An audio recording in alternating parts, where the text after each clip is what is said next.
बच्चों ये प्रश्न अर्धवार्षिक परीक्षा में आएगा, इसकी पूरी गारंटी मैं लेता हूँ। कक्षा 10वीं हिंदी एमपी बोर्ड अर्धवार्षिक परीक्षा सत्र 2021-2022 आपको पेपर में कभी परिचय आएगा और बच्चों ये आपको 4 नंबर का आएगा, 4 अंक का आएगा आपका ये।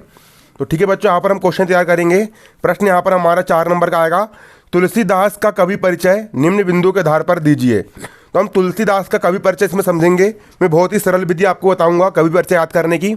इस वीडियो को अगर आप देखोगे तो आपके पेपर में 4 नंबर बन जाएंगे। पहला 2 रचनाएं, भाव पक्ष एवं कला पक्ष और साहित्य में स्थान। तो चलिए बच्चों, हम तुलसीदास जी का कवि परिचय यहाँ पर हम तैयार करते हैं।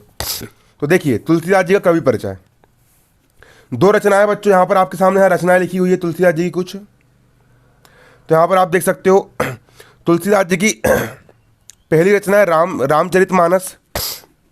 रामचरितमानस, दूसरा विनय पत्रिका, तीसरा कवितावली और चौथा गीतावली।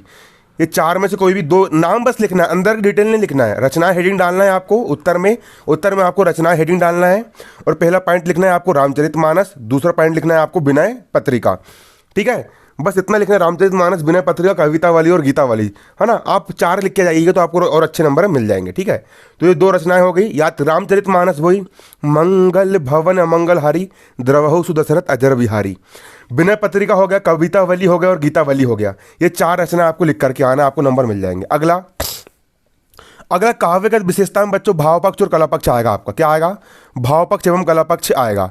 तो भाव पक्ष का मतलब ये होता है कि तुलसीदास जी के मन में किस प्रकार के भाव थे और किसको लेकर के उन्होंने कविताएं लिखी, उनका भाव वाला पक्ष क्या था, है ना, भाव और विचार क्या थे।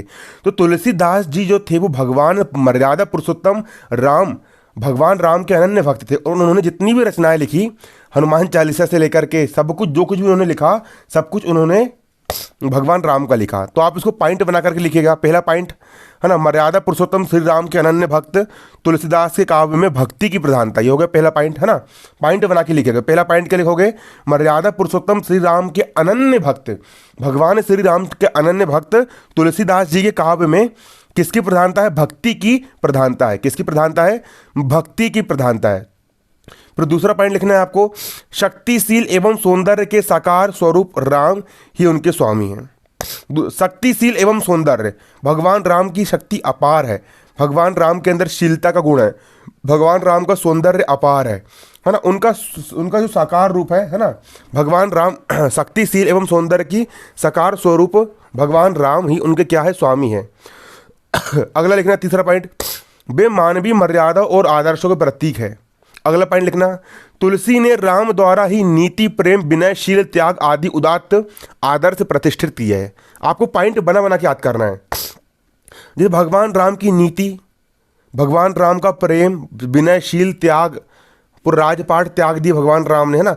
आदि उदात्त आदर्श प्रतिष्ठित किए तुलसीदास ने, है ना। फिर अगला पॉइंट लिखना, तुलसी के काव्य में लोक मंगल, सत संगति, समन्वय पर बल दिया गया है। ये आईएमपी पेपर में आएगा, ये है ना। तुलसीदास के काव्य में लोक मंगल, सत संगति, समन्वय पर बल दिया गया है। तुलसीदास के काव्य में किस पर बल दिया गया है? लोक मंगल, सत संगति और समन्वय पर बल दिया गया है। वे राम के चरणों के दास है। अगला पॉइंट लिखना, तुलसीदास जी राम के चरणों के दास है। ये आप लिख, सब कम से कम 5-6 पॉइंट आपको लिख देना है।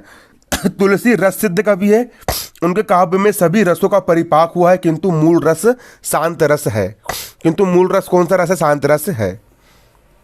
ठीक है, ये होगी भाषा। 4-5 पॉइंट आपको लिख देना है।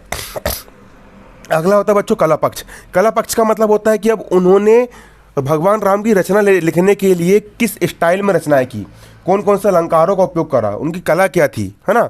तो तुलसीदास ने ब्रज एवं अवधि भाषाओं का साधिकार प्रयोग किया। पहला पॉइंट लिखोगे, तुलसीदास जी ने ब्रज भाषा और अवधि भाषा, ब्रज भाषा राजस्थान में बोली जाती है और अवधि भाषा उत्तर प्रदेश साइड के लोग बोलते हैं ना।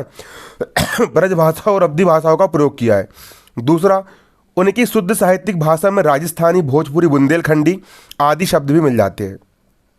अगला पॉइंट लिखोगे आप, उनकी शुद्ध साहित्यिक भाषा में राजस्थानी, भोजपुरी, बुंदेलखंडी आदि के शब्द भी मिल जाते हैं। अगले लिखो, तुलसी ने स्वयं से पूर्व कवियों द्वारा प्रयोग की गई लगभग सभी शैलियों को अपनाया है। अगला पॉइंट के लिखोगे, तुलसीदास ने स्वयं से पूर्व के कवियों द्वारा प्रयोग की गई लगभग सभी शैलियों को अपनाया है। अगला पॉइंट लिखना, उन्होंने प्रबंध एवं मुक्तक दोनों प्रकार के काव्यों में रचना की है। अगला, उन्होंने दोहा, चौपाई, कवित्त, पद, सवैया आदि विविध छंदों का उपयोग किया है। इसको पॉइंट बना बना करके आपको लिखना है। अब साहित्य में स्थान, साहित्य में स्थान मतलब कवि तुलसीदास जी का साहित्य में क्या स्थान है। तो बच्चों साहित्य में स्थान के लिए ना आप ऐसा लिख सकते हो, मैंने इसके पहले जब सूरदास का आपको कवि परिचय करवाया हूँ उसमें मैंने आपको समझाया हूँ। हिंदी की जो अर्धवार्षिक परीक्षा है मैंने उसे कम से कम 25 से 30 वीडियो मैंने बना चुका हूँ। आप चैनल पर क्लिक करोगे, चैनल के मेन पेज की प्लेलिस्ट में जाओगे, वहाँ पर हिंदी वाला आपको जो प्लेलिस्ट मिल जाएगी अर्धवार्षिक परीक्षा की, उसके पूरे वीडियो IMP है। उतने वीडियो अगर आप देख लेते हो तो आपको हिंदी में आराम से 80 में से 80 नंबर मिल जाएंगे। और कक्षा 10वीं के अन्य विषयों की तैयारी भी करवाई जा रही है ना। तो साहित्य में स्थान के लिखोगे, साहित्य में स्थान आप लिख सकते हो, जिस प्रकार मोतियों की माला को पिरोने में, इसको आप लिख लीजिए, जिस प्रकार मोतियों की माला को पिरोने में धागे का महत्वपूर्ण स्थान होता है ना कि नहीं। जिस प्रकार साहित्य में स्थान में लिखवा रहा हूं मैं, जिस प्रकार मोतियों की माला को पिरोने में, जिस प्रकार मोतियों की माला को पिरोने में, साहित्य में स्थान आप लिख सकते हो डेस्क पाड़ के,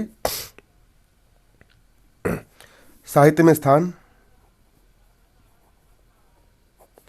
साहित्य में स्थान डेस्क पाड़ के लिखिए,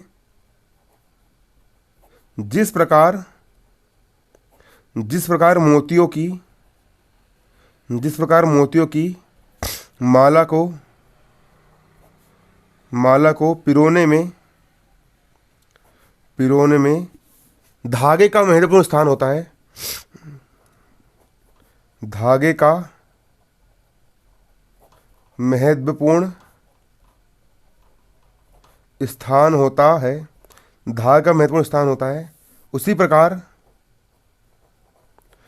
प्रकार हिंदी काव्य साहित्य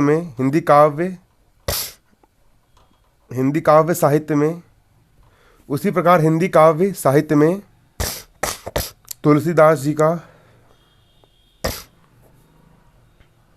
तुलसीदास जी का नाम अमर है। नाम क्या है? अमर है। कोई भी कवि आए, सूरदास का आएगा, सूरदास में लिख सकते हो, जिस प्रकार मोतियों की माला को पिरोने में धागे का महत्वपूर्ण स्थान होता है, उसी प्रकार हिंदी काव्य साहित्य में सूरदास जी का महत्वपूर्ण नाम अमर है। आप ऐसे लिख सकते हो, ठीक है। और जो बच्चे पूरे में से पूरे नंबर लेना चाहते हैं तो उनको फिर गाइड के लिख के आना पड़ेगा। गाइड में यहाँ पर क्या लिखा है आप यहाँ पर देख सकते हो। तुलसीदास को हिंदी साहित्य में शीर्ष स्थान प्राप्त है। वे एक शांत भक्त, कवि, समाज सुधारक, दार्शनिक, उपदेशक, लोकनायक, युग दृष्टा है। भाषा पर उनका पूर्ण अधिकार है। छंदों और अलंकारों का प्रयोग और सभी रसों का निर्वाह उन्होंने बड़ी सफलतापूर्वक किया है। लोकप्रियता, भाव पक्ष और कला पक्ष की दृष्टि से कोई कभी उनकी बराबरी नहीं कर सकता। और सत्य कहा गया है, कविता करके तुलसी न लसे, कविता लसी पा तुलसी की कला।